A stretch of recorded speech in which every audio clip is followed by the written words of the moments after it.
சம்பல் என்னோட one of my favourite ரெசிபியை தான் இன்றைக்கி உங்கள் கூட ஷேர் பண்ணிக்க போகிறேன். சிக்கன் சம்பல் இது மலேசியா சிங்கப்பூரில் ரொம்ப ஃபேமஸ்.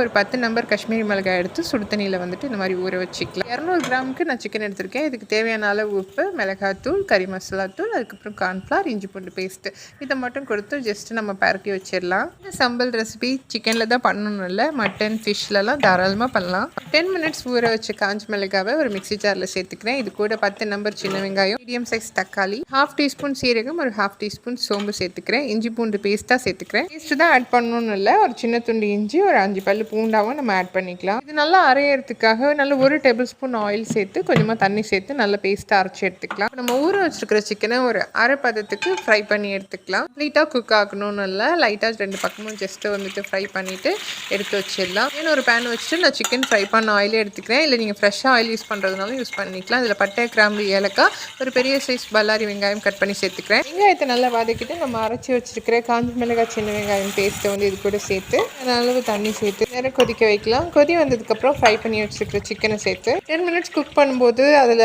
நம்ம சேர்த்துருக்கிற ஆயில் எல்லாமே வெளியில் வரும். தொக்கு கன்சிஸ்டன்சி வரும்போது அப்படியே ஸ்டவ் ஆஃப் பண்ணிடலாம். ஃபைனலாக நான் மல்லித்தலை தூவிக்கிறேன். சிக்கன் சம்பல் ரெசிபி வந்து நெய்ச்சோருக்கு அடிப்பொலியாக இருக்கும். நான் சப்பாத்திக்குமே நல்ல காம்பினேஷன் தான். கண்டிப்பாக ட்ரை பண்ணி பாருங்கள். இந்த சம்பல் ரெசிபி பிடிச்சிருந்துச்சுன்னா ஒரு தம்ஸ் அப் கொடுத்துருங்க. நம்ம சேனல் பிடிச்ச மாதிரி இருக்காமல் சப்போர்ட் பண்ணி சப்ஸ்கிரைப் பண்ணுங்கள். வேறு நல்ல ரெசிபியோட வரேன். டாடா.